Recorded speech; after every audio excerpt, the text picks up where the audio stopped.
तो दोस्तों होमगार्ड भर्ती 2026 की निकल के आ चुकी है। आप सभी की जानकारी के लिए आपको बता दें कि होमगार्ड की नई भर्ती निकल के आ चुकी है 2026 की। योग्यता की बात करें तो मात्र 10वीं पास योग्यता रखी गई है। यानी कि अगर आप किसी भी राज्य से किसी भी बोर्ड से 10वीं पास हैं तो आप ये अप्लाई कर सकते हैं। एज की बात करें, उम्र सीमा की बात करें तो मिनिमम 18 साल से लेकर 40 साल तक रखी गई है। यानी कि अगर आपकी उम्र 18 साल से लेकर 40 साल के बीच में है तो आप अप्लाई कर सकते हैं।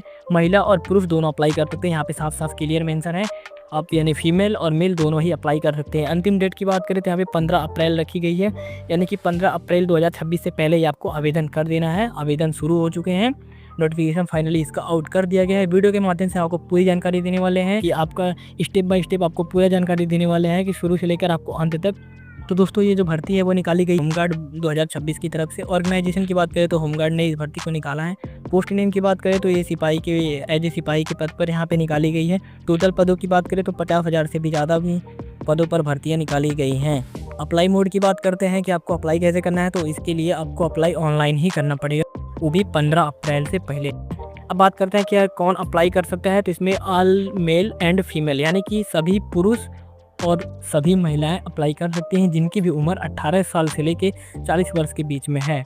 अब बात करते हैं एज लिमिट क्या होने वाली है, तो एज लिमिट हमने पहले आपको बता दिया था 18 वर्ष रहने वाली है, मैक्सिमम 40 वर्ष रहने वाली है। कि नोटिफिकेशन को आप लोग चेकआउट कर सकते हैं, क्योंकि यहाँ पे ओबीसी को 3 वर्ष और SC ST को 5 वर्ष की छूट दी जाती है। ये तो आपको पता ही होगा। ये तो इस हिसाब से आप लोग नोटिफिकेशन को भी चेकआउट कर सकते हैं। बात करते हैं एजुकेशन क्वालिफिकेशन की, तो यहाँ पे एजुकेशन क्वालिफिकेशन मात्र 10th पास रखी गई है। यानी आप किसी भी बोर्ड से अगर 10th पास हैं तो गाइस आप इसके लिए अप्लाई कर सकते हैं।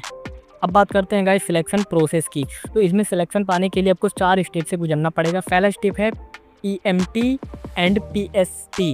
PMT PST ये एक शारीरिक मापदंड है, physical measurement test and physical standard test. तो दोस्तों अगर आप इस स्टेप को अगर पूरा करते हैं तो आप सेकंड स्टेप में जाएंगे जहाँ पे होगा रिटन एग्जाम। रिटन एग्जाम कैसे होगा, क्या होने वाला है, क्या परीक्षा में आने वाला है, एग्जाम पैटर्न क्या रहेगा, सारी जानकारी आपको देंगे। बस वीडियो में एंड तक बने रहिएगा। दोस्तों जैसे आप सेकंड स्टेप को कंप्लीट करते हैं आप पहुंच जाएंगे थर्ड स्टेप में। थर्ड स्टेप में आपका डॉक्यूमेंट वेरिफिकेशन होगा। आपको वीडियो के एंड में ये भी बताने वाले हैं कि आपको कौन कौन से डॉक्यूमेंट की ज़रूरत पड़ने वाली है, तो वीडियो में एंड तक बने रहिएगा। थर्ड स्टेप क्लियर करने के बाद आप पहुंच जाते हैं फाइनल स्टेप में जहाँ पे होता है मेडिकल टेस्ट। दोस्तों मेडिकल टेस्ट किस लेवल का होने वाला है, कैसा होने वाला है, अगर आप लोग कमेंट करेंगे तो हम इस पर भी एक डेडिकेटेड वीडियो को बना देंगे। ठीक है, बढ़ते हैं नेक्स्ट स्टेप में।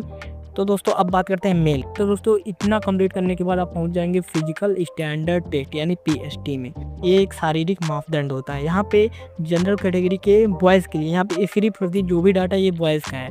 बॉयज़ के लिए 167 सेंटीमीटर से 168 सेंटीमीटर हाइट मांगी गई है। मतलब आपकी हाइट 167 से 168 सेंटीमीटर के बीच में रहनी चाहिए।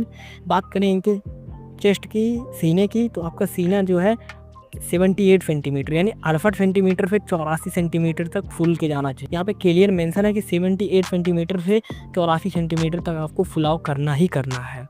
बात करें OBC SC ST वाले बॉयज़ की, तो 162 सेंटीमीटर उनकी हाइट मानी गई है और 165 सेंटीमीटर 76 से 81 सेंटीमीटर आपका सीना फूल के जाना चाहिए। यानी ये OBC SC ST वाले स्टूडेंट्स या फिर जो बॉयज़ हैं उनके लिए ये है कि 76 से 81 सेंटीमीटर आपका सीना फूलना चाहिए। बात करते हैं आगे।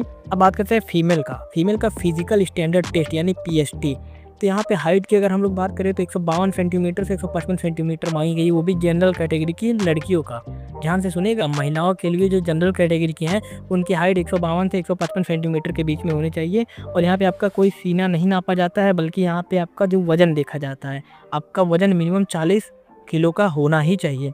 बात करें OBC SC ST वाले महिलाओं की, तो उनकी हाइट 150 से 152 सेंटीमीटर मांगी गई है। मिनिमम उनका वज़न भी 40 किलो होना चाहिए। बात करें फिजिकल एफिशिएंसी टेस्ट की, तो दोस्तों इतना कंप्लीट करने के बाद आप पहुंच जाएंगे फिजिकल एफिशिएंसी टेस्ट यानी PET में। ये भी एक शरीर का मेजरमेंट टेस्ट ही माना जाता है।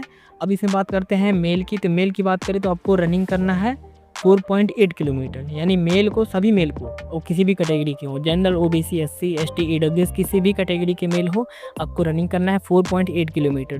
पर आपको टाइम मिलेगा 25 से 28 मिनट आपको टाइम दिया जाएगा। इसी टाइम में आपको 4.8 किलोमीटर लगभग 5 किलोमीटर के आसपास आपको दौड़ना है। और बात करें फीमेल की, लड़कियों की, तो आपको भी रनिंग करना है 2.4 किलोमीटर यानी कि 2400 मीटर, जिसको आप बोलेंगे 2400 मीटर आपको 14 से 16 मिनट दिया जाएगा।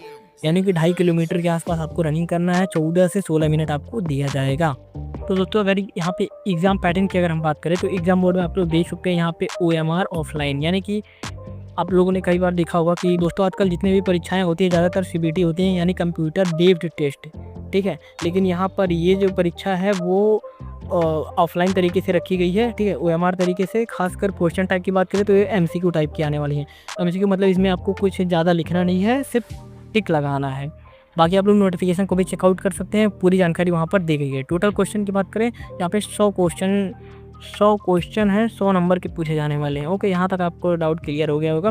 लैंग्वेज की बात करें तो आपको हिंदी इंग्लिश दोनों में देखने को मिल जाता है, आप हिंदी में भी और इंग्लिश में भी पेपर को दे सकते हैं। एग्जामिनेशन अगर टाइम की बात करें यानी ड्यूरेशन की बात करें तो यहाँ पे 2 घंटे का टाइम आपको दिया जाएगा, यानी कि 2 घंटे के अंदर आपको अपना पूरा पेपर कंप्लीट करना है। लेकिन यहाँ पे एक चीज़ गाइस आपको अच्छी बात है कि नेगेटिव मार्किंग नहीं है, यानी कि आप लोग कोई भी क्वेश्चन है अगर उसका थोड़ा सा भी आंसर अगर आपको आ रहा है, लग रहा है कि ये आंसर सही हो सकता है, तो आप लोग तुक्का भी मार सकते हैं। इससे फ़ायदा ये होगा कि इसमें कोई नेगेटिव मार्किंग नहीं, तो इसका एक चीज़ बेनिफिट है।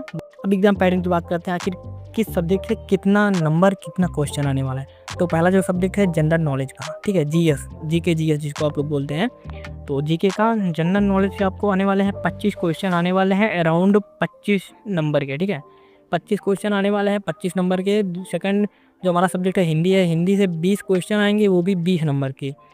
उसके बाद आता है साइंस से 10 क्वेश्चन आएंगे, वो भी 10 नंबर के, ठीक है। फिर जो आता है बात करते हैं इंग्लिश की, इंग्लिश से भी 10 क्वेश्चन आने वाले हैं, पूरे के टोटल 10 नंबर के, यानी जितना क्वेश्चन उतने नंबर के। रीजनिंग से आने वाले हैं 20 क्वेश्चन 20 नंबर के, और साइंस से 15 क्वेश्चन 15 नंबर के, ठीक है। टोटल हो जाएगा 100 क्वेश्चन, टोटल 100 नंबर का। तो दोस्तों अगर ऐसी जानकारी अगर आप लोग चाहते हैं कि भविष्य में भी कोई भी भर्ती आती है और उसकी वीडियो आप तक तुरंत पहुंचे, वीडियो को लाइक करके चैनल को सब्सक्राइब जरूर करिएगा, ताकि हमारी आने वाली वीडियो आप तक तुरंत पहुंचे।